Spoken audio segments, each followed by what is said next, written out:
If you want to grab your Bibles, we're going to be in Revelation chapter 22 tonight. We got to I think, just read the first verse of it last week pretty much, and so we'll get back into it tonight and see what we can learn from it. Coming to an end of Revelation, so we are very close to finishing up this book, and I hope that you've got something out of it. I hope you've enjoyed going through it, and maybe the Lord has taught you something in it. It's my prayer. We're going to read, let's just read the first 5 verses to start off with, and then if we go further than that, we'll read them as we go. But in Revelation chapter 22, we will begin in verse 1. Give you just a minute to get there.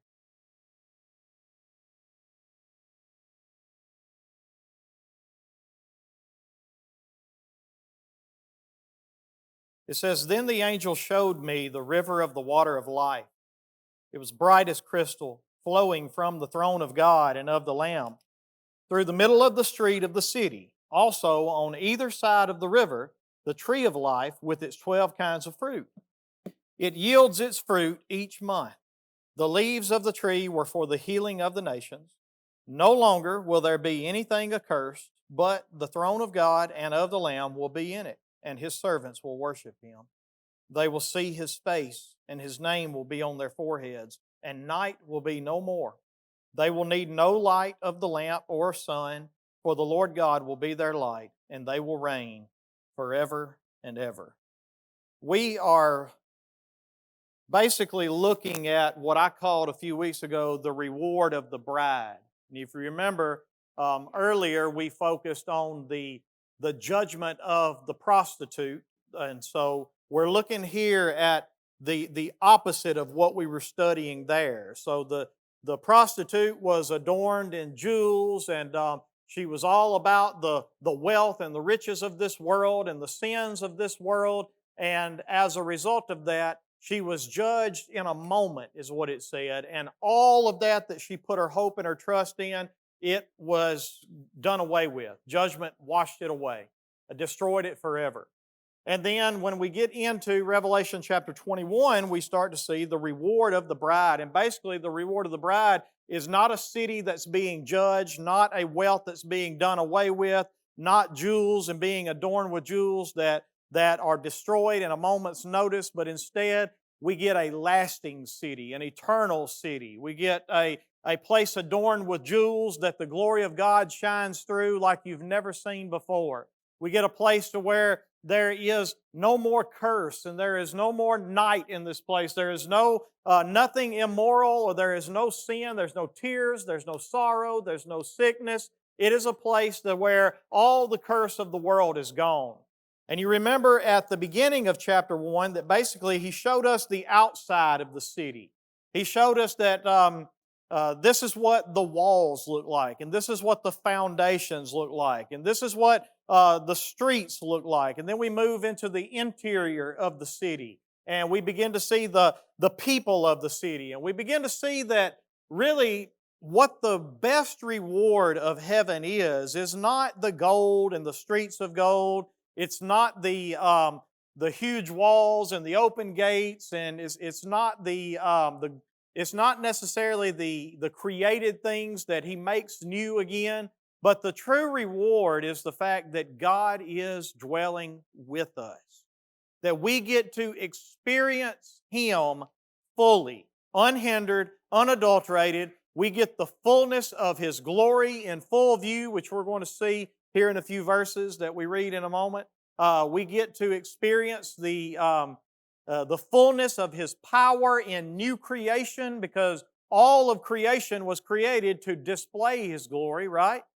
And so ultimately, we get a new heaven and a new earth that displays glory, not in a cursed way, because yes, even now we get to look at the ocean and the mountains and the Grand Canyon and our children and our grandchildren, and we get to see displays of the glory of God, but it's cursed.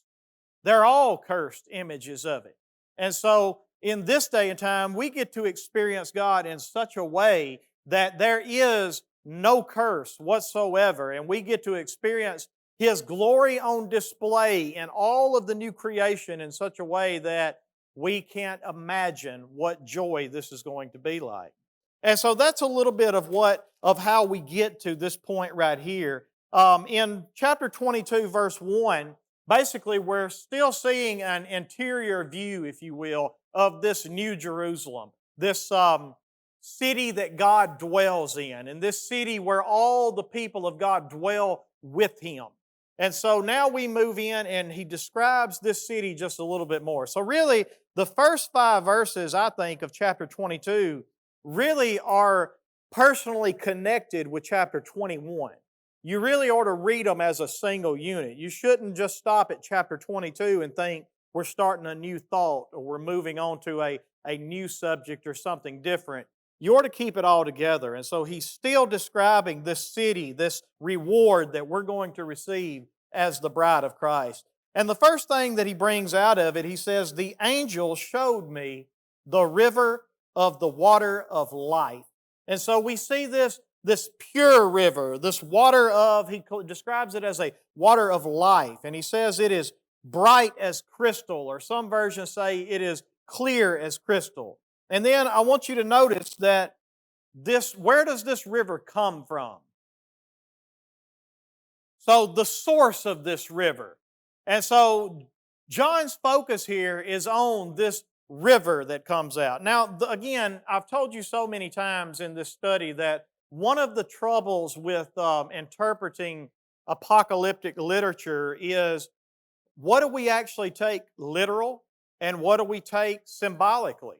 And so, for the most part, I think you have seen that we believe that unless the Bible gives us reason to interpret something symbolically, unless it gives, like for instance, in some places it would say, and I saw a sign in heaven, a great dragon or a woman riding on a scarlet beast. And so, we know that in those scenarios that we are right to interpret that symbolically, correct? But unless the Bible gives us reason to interpret something symbolically, we believe that it should be taken literally. Now, in this right here, for me personally, I struggle with it. And the reason I struggle with it is because, on the one hand, I do know that it gives me no reason here specifically to interpret it symbolically. So, literally, we would say that there is in the New Jerusalem a river that flows from the throne of God. This is the source of it. And it flows from the throne of God, and then as it goes down, there is a tree of life in its path, as some translations say. And then on either side of the river, the tree of life flows over, and it bears its fruit for 12 months. And so we'll get into those here in a minute. However, I also know that there are many scriptures in the Bible that use water as a depiction of new life, right? A depiction of new beginnings, of being born again, if you will, of new creation. Like, for instance, if you were to look at Isaiah chapter 48, verse 18.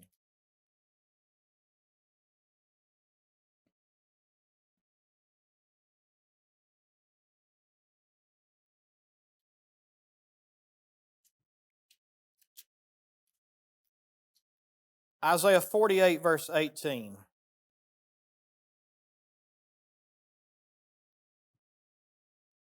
Oh, that you had paid attention to my commandments. Then your peace would have been like a river, and your righteousness like the waves of the sea.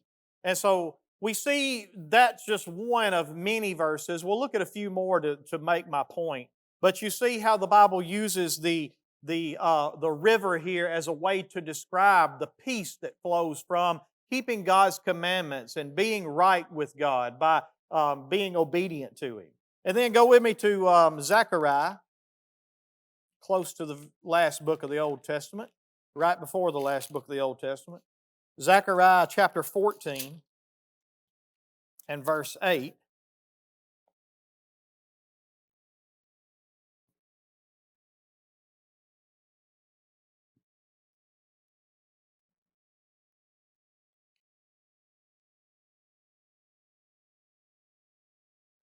And here we're talking about the day of the Lord.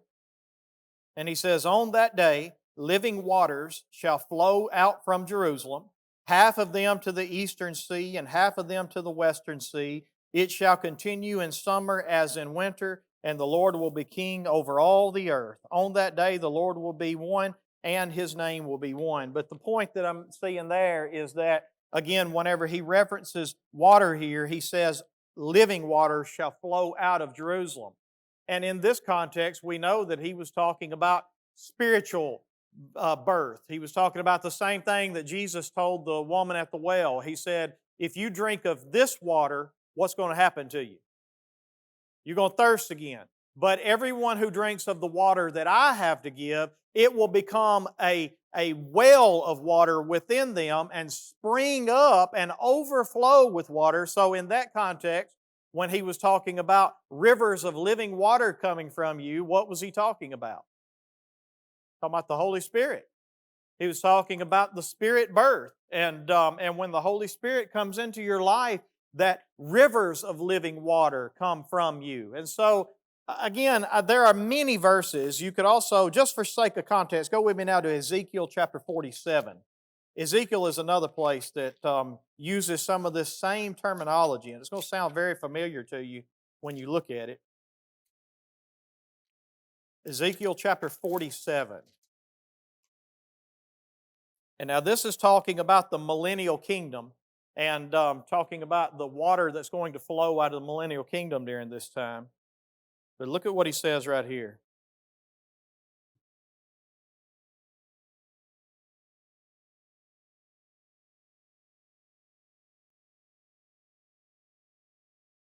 So Ezekiel says, then he brought me back to the door of the temple, and behold, water was issuing from below the threshold of the temple toward the east, for the temple faced east.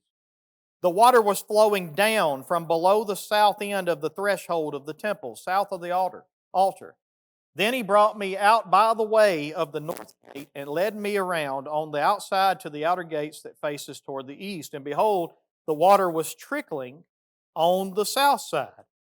It was going on eastern with a measuring line in his hand, and the man measured 1,000 cubits, and he led me through the water, and it was ankle deep. Again he measured 1,000 cubits, and led me through the water, and it was knee deep. Again he measured 1,000, and led me through the water, and it was waist deep. Again he measured 1,000, and it was a river that I could not pass through, for the water had risen. It was deep enough to swim in, a river that could not be passed through. And he said to me, Son of man, have you seen this?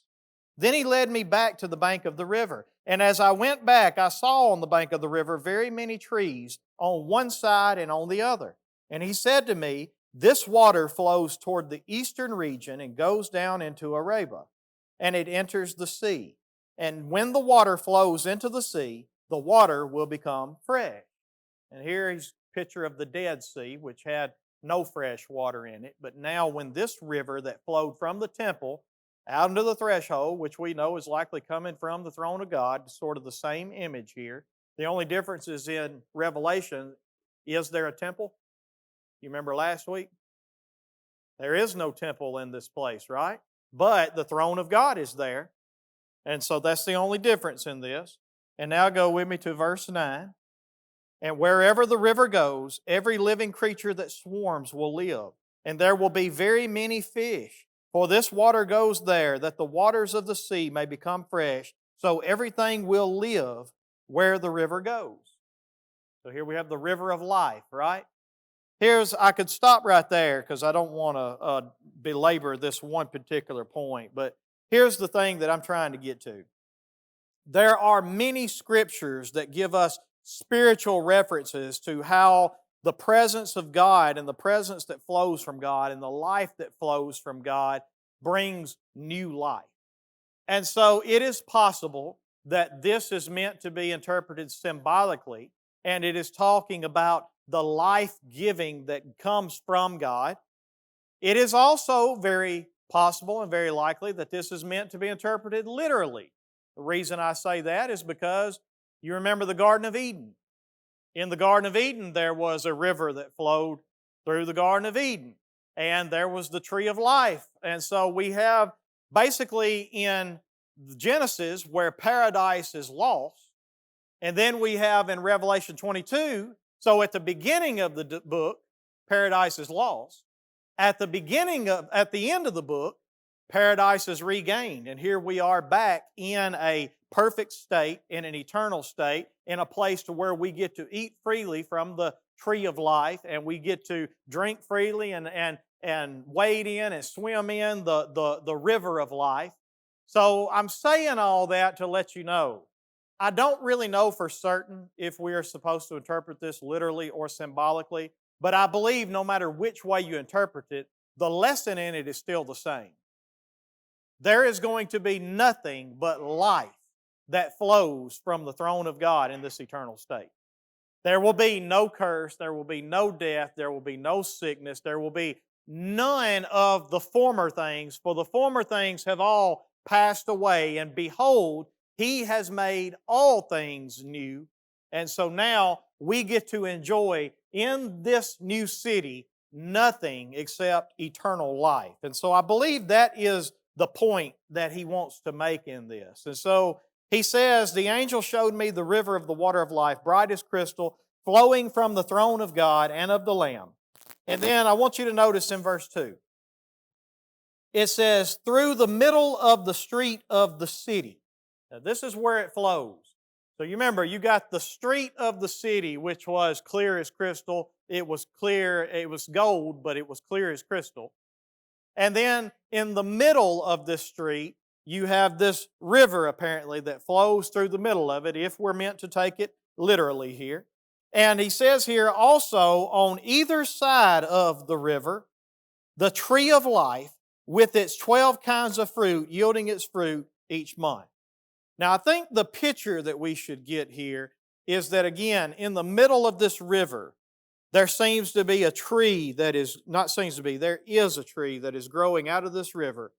And then it extends and all of its branches hang over on each side of the river so that it is easily accessible to anybody that wants to eat freely from it. And then notice what he says next.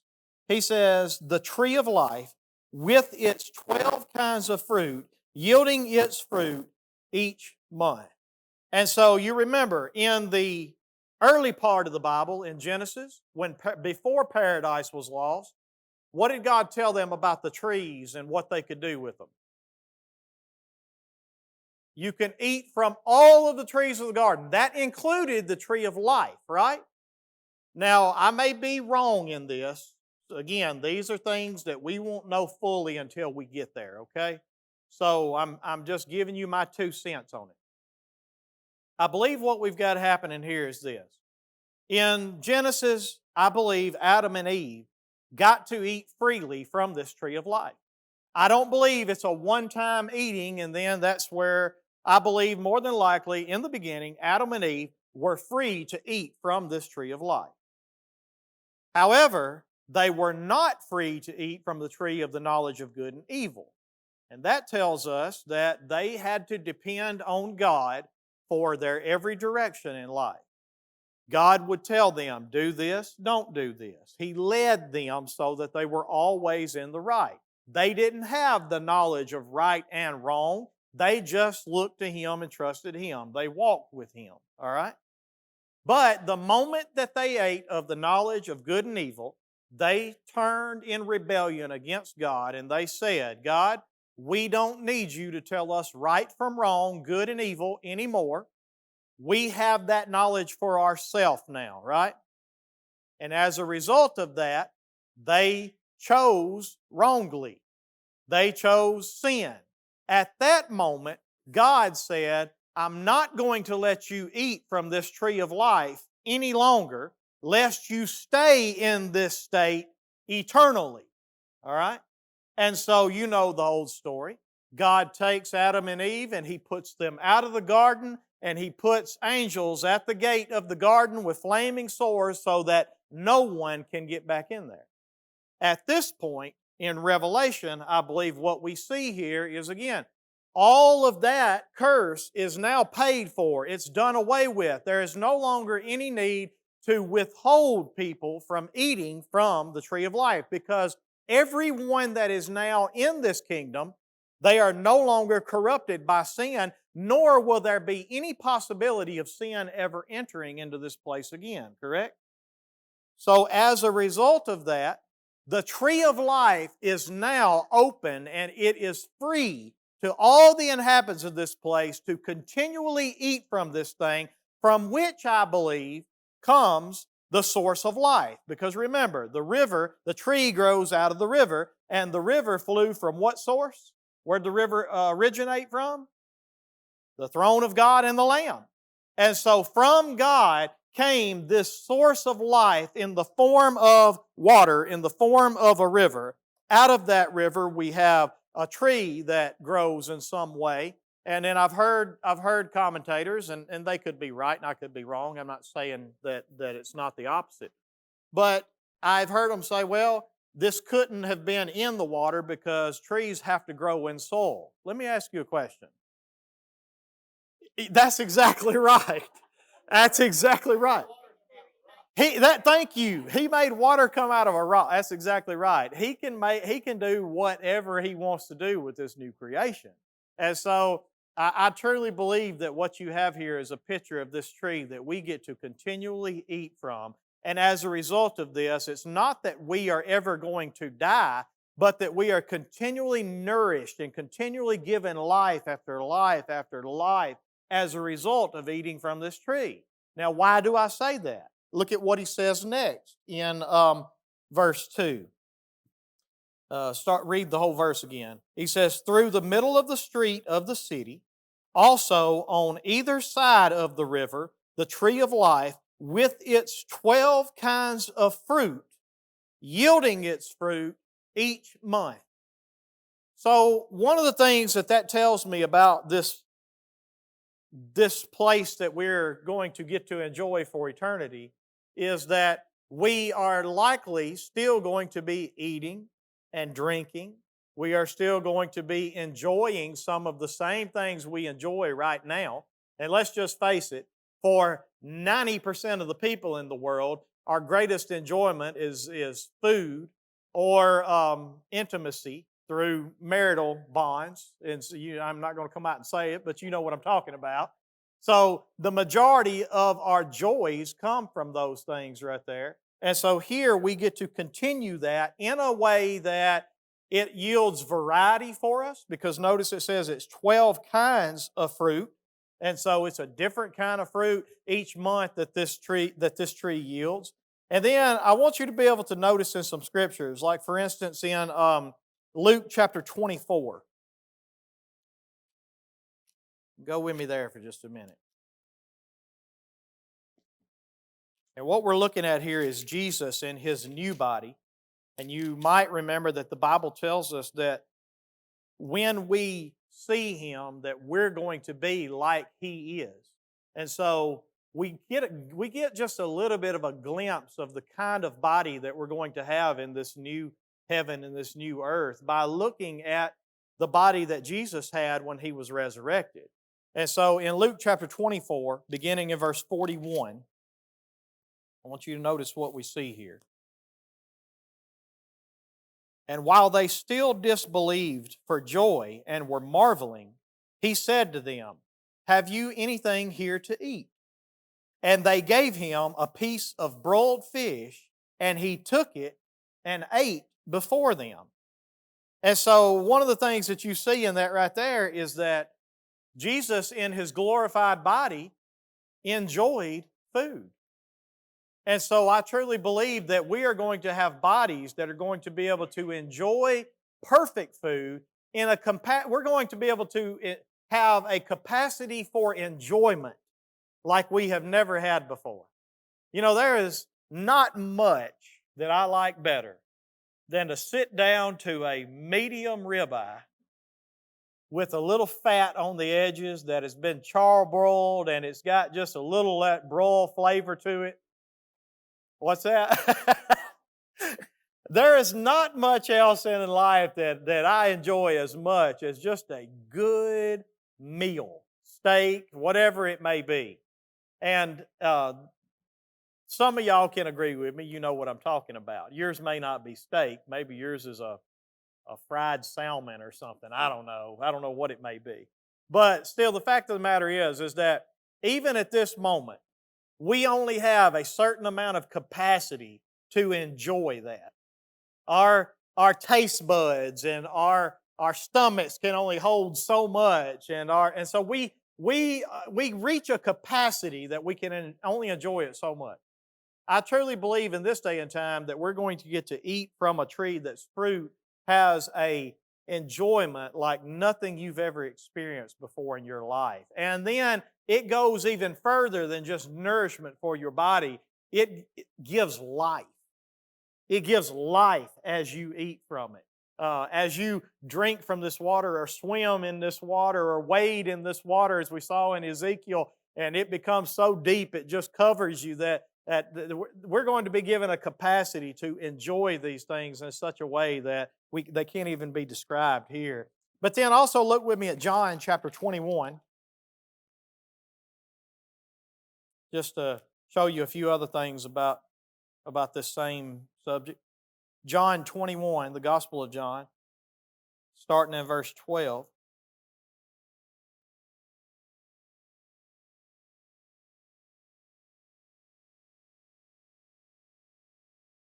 Actually, let's start in verse 10 or verse 9. I'm going to back it up one more. Verse 9. Notice he says here in verse 9, when they got out on the land. Now remember, Jesus has already been raised from the dead, but the disciples went back to fishing. All right? And so when the disciples got out on the land, they saw a charcoal fire in place with fish laid out on it and with bread. Jesus said to them, bring some of the fish that you have just caught. So Simon Peter went aboard and hauled the net ashore full of large fish, 153 of them. And although there were so many, the net was not torn. And Jesus said to them, come and have breakfast. No, now none of the disciples dared ask him, who are you? They knew it was the Lord. So that's another thing about this body that we see. They knew it was him, but apparently it didn't look like him because they didn't ask who he was. They just knew that it was him. So there's something different about this body that you know who somebody is, but not necessarily because they look the way that they used to look to you when you knew them. But they knew him. And then verse 13. Jesus came and took the bread and gave it to them, and so with the fish. And so again, here we are, Jesus in his new body, and here he is eating and drinking with them once again. And then you might also remember that when the angels came down and they would meet with like Abraham and Sarah would cook for them and would prepare a meal, and the angels would come in and they would sit down and they would eat food with them.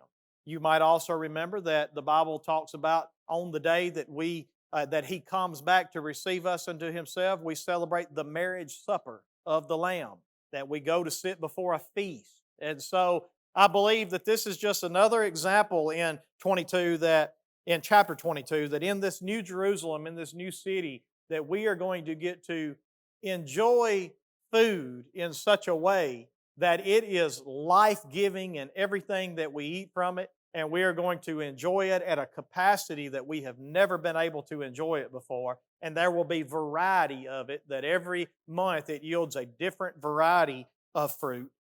And then in the last part of verse 2, it says, the leaves of the tree were for the healing of the nations. And so there are some people that may ask the question, well, if there is no more curse, then why do the nations need healing?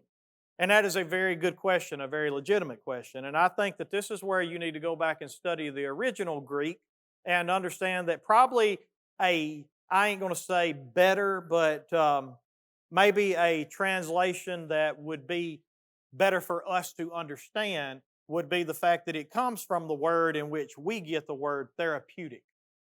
And so if you go back and you open up your Strong's Concordance and you find this word, it will actually say the leaves of the tree were for the therapeutic of the nations. And so what does something mean when it is therapeutic?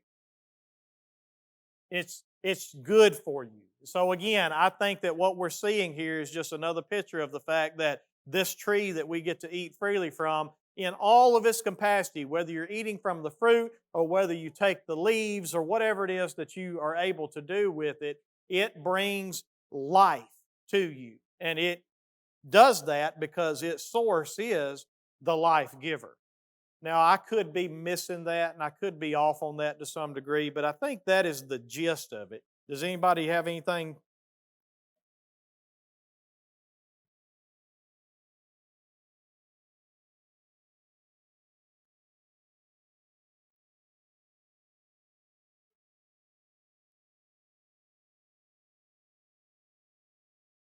Yeah,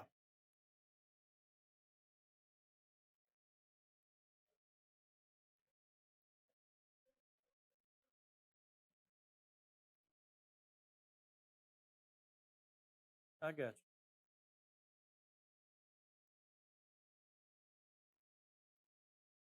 That's right, a general group of people. That's right. It doesn't necessarily mean a nation like we understand it today.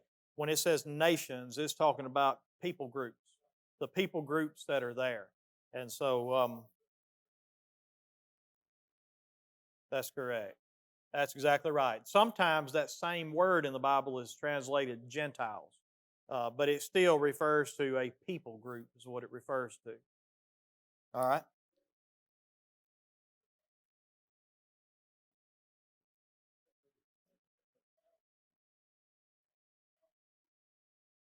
Yeah,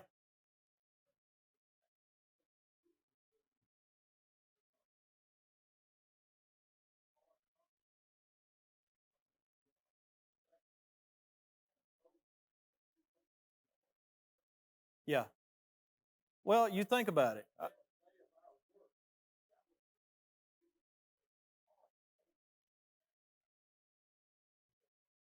Yeah,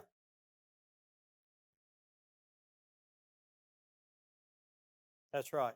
And there are some scriptures that would definitely back that up. Like for instance, when Jesus told the guys that used the gifts that he gave them rightly, he said, "You've been faithful over this. I'll be ruler over 10 cities."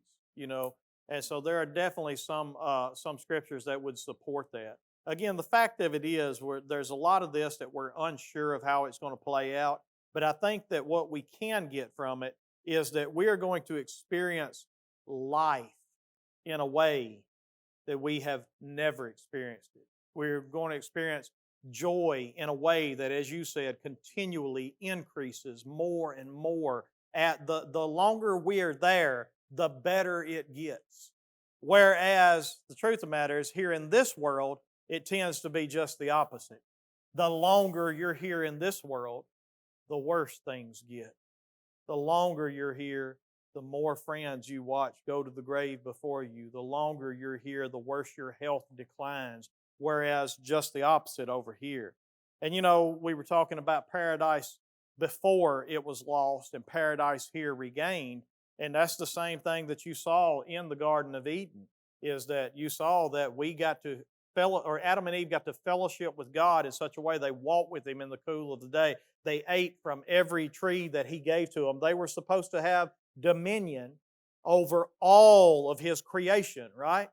And so, would it not be likely that in paradise regained, mankind again has gained dominion back over all of God's creation, as you were just talking about? And so, yes, I think there are scriptures to definitely support what you're saying in that. All right? What's your crazy question? Well, that is a good question. I don't know. Here's the thing. Right. And I think, what's that? The gates are open. That's right. The gates are open day or night. And I can't answer that question. There's a lot of this that I just don't know the answer to. That's the truth of it. But, I can't help but think to myself that this helps distinguish a particular dwelling place from all the rest of the new heaven and the new earth. Because that's the way 21 started. 21 started with, "I saw a new heaven and a new earth." And then I saw a new Jerusalem, a place that was particular, that was, it was, um, it was set apart from all the rest of it. Why was it set apart? Because this is where men and God dwelt together. This is where the fullness of the glory of God was experienced face to face. This is where the river of life is and flows from the throne of God. This is where and why there is no need for the sun or the moon. And so, as far as to answer the question of why the walls, I don't know, because it's very plain that it says nothing will ever enter into it that will hurt or harm or is immoral in any way. The gates are always open. But again, I think that what it does is it distinguishes the fact that this is a special place. I think it distinguishes the fact that this is the place that Jesus promised when He said, I have gone to prepare a place for you. And if I go to prepare a place, I will come again to receive you unto myself, so that where I am, there you may also be with me. And then He says, in my Father's house are many rooms, many rooms. If it were not so, I would have told you. And so basically, I think that this is the place that fulfills what Jesus promised that He had gone to do. And so that's the only explanation that I know personally to give for. All right? Yeah.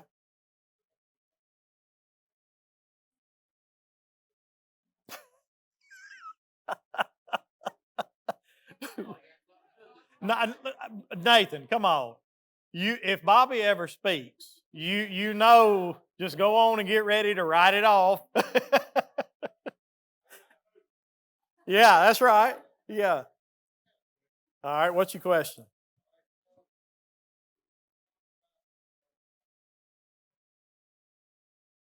Yeah.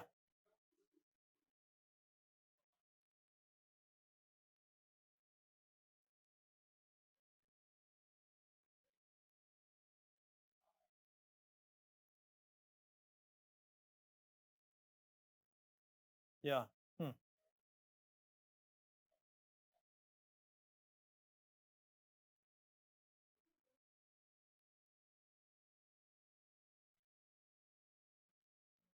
Yeah.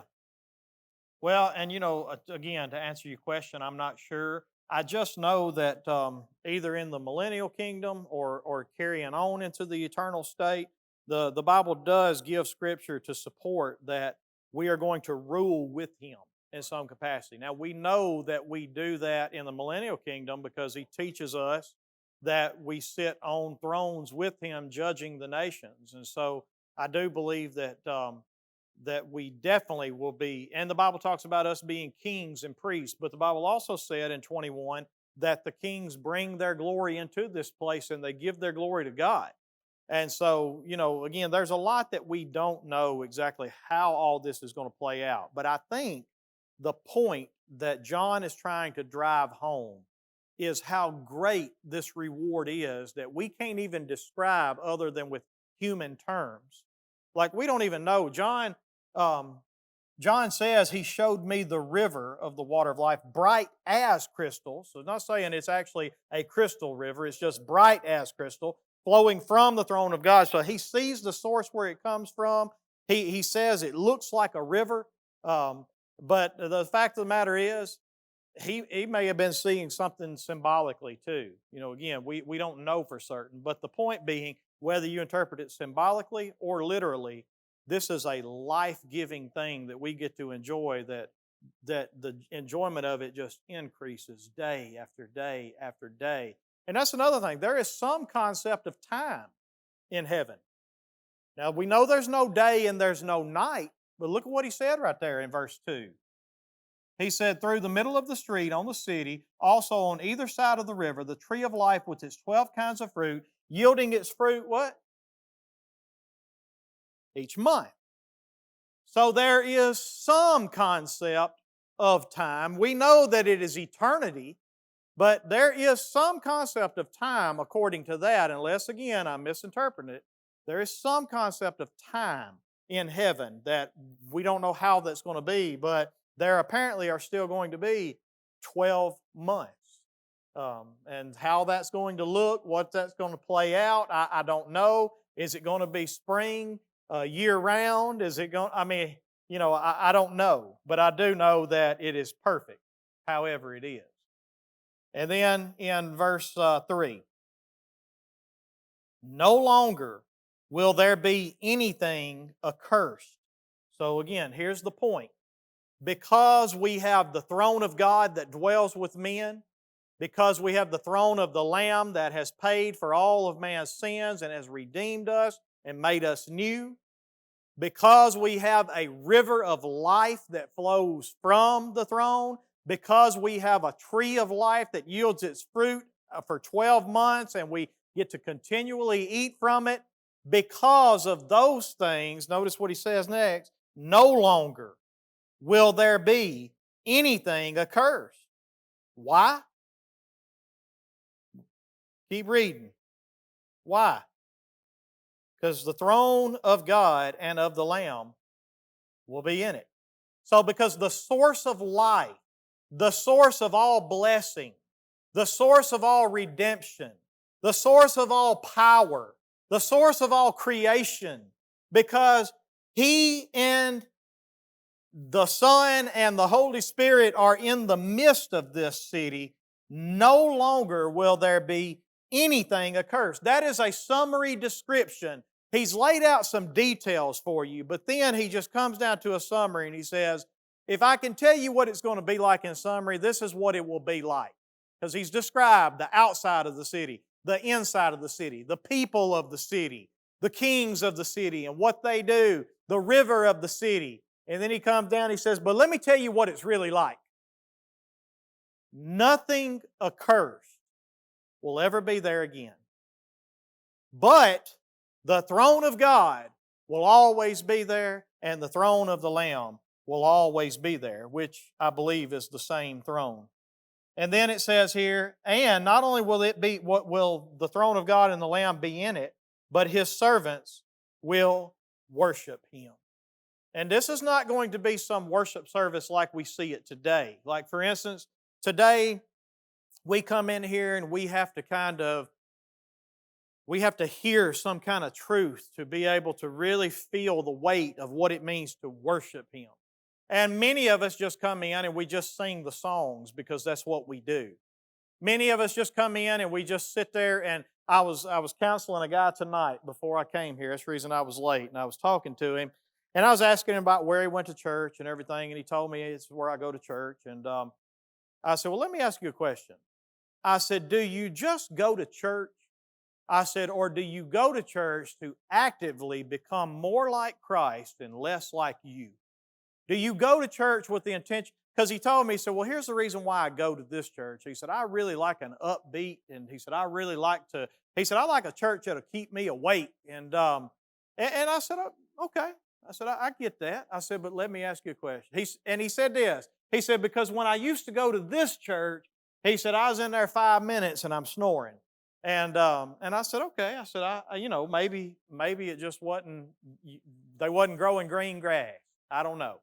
I said, but let me ask you this. I said, do you go to church just to go to church, just because that's what you think you need to do? Or do you go to church for the purpose of, I want to hear some truth that leads me into worship. I want to hear some truth that I can apply to my life and that I can become more like Christ and less like myself so that I can change into this new creation. And he looked at me and he said, I just go to church. And I said, well, that's true for a lot of people. And I said, I want to tell you that one of the ways that you're going to help yourself in these situations that we're talking about, these problems that you're having, is if you quit just going to church and you start going for the purpose of worshiping who God is. You're going for the purpose of hearing the truth. Here in this context, we're not just got people that are, a lot of people, I used to think to myself, man, heaven's going to be boring if all we ever do is sit in the choir and just sing songs. That's what my thinking used to be years ago. Heaven's going to be so boring if we're going to sit there and Moses is going to sit there with the Bible and preach all eternity long. Heaven's going to be so boring. And yet, one of the things that I see in this is that They see God, not just hearing a truth about Him, they see and experience in fullness who He is, His full creative capacity, His full glory and full display, beauty like you have never seen. You stand in front of the ocean sometimes and go, wow. You stand in front of the Grand Canyon and go, who did this? You're going to stand and look at the one who made all of that. And all that does is display His beauty in a cursed image. All right? Here you get to see Him face to face, which is what we're going to read if we get to it in a minute. Face to face, you get to see Him. And you get to experience Him in such a way that you, as His servants, worship Him. You know why you worship Him? Because you've never seen anything like this. You don't have to muster up worship. You don't have to try to come up with a song to sing. You don't have to try to wait and listen to some kind of truth. I don't believe there's going to be any preaching in heaven. None. You know why? Because we will see Him as He is. You won't need me to reveal some truth to you about God so that you can in turn have the capacity in your heart to worship Him. You will see Him as He is. And you will have no choice but for worship to rise up in you and to worship Him and to serve Him. And then keep going with me in verse 4. Here's why. Here's why you worship Him. Because they will see what? So I don't think I'm misinterpreting that at all. They will see. You know, let me ask you a question, and we've talked about this so many times, but when Moses said, God, show me your glory. God said, you can't, I can't. You can't, it'll kill you. It will consume you. It will burn you alive. And He said, but I'll tell you what I do. I'll hide you in the cleft of the rock, and then I will let my glory pass by you, and I will show you just the tail of the garment, just the hind parts.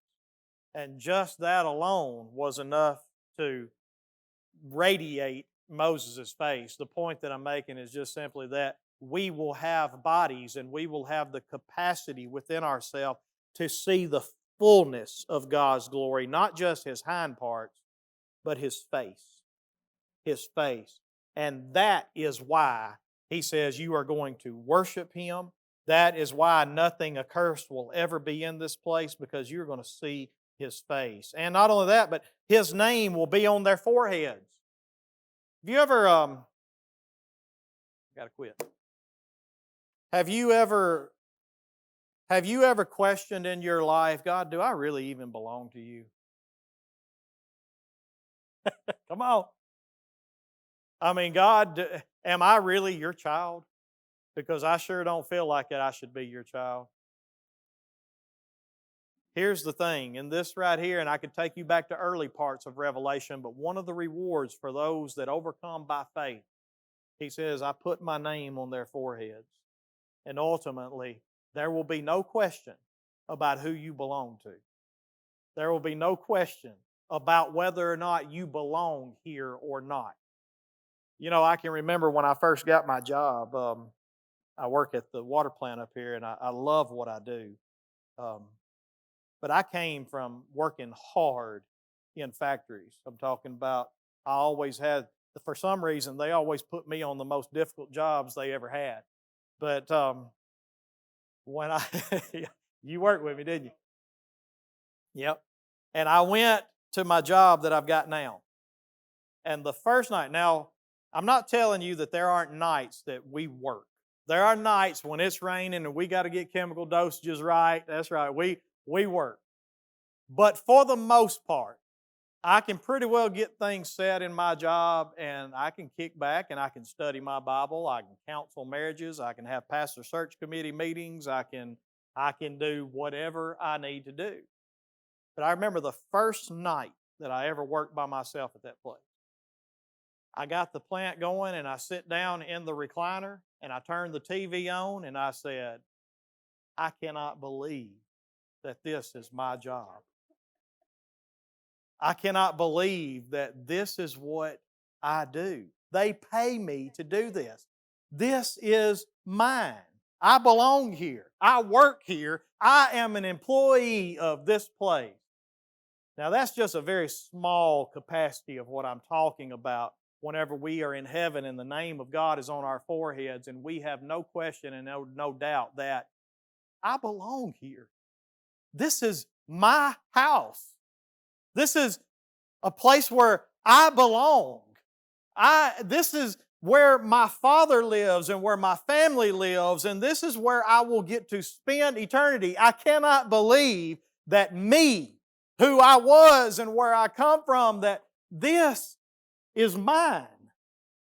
Y'all tracking with me?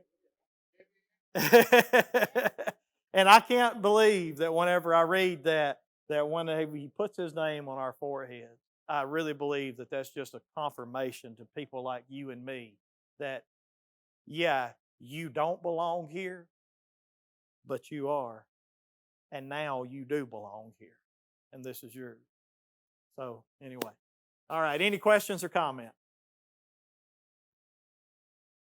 You ready for me to quit, E?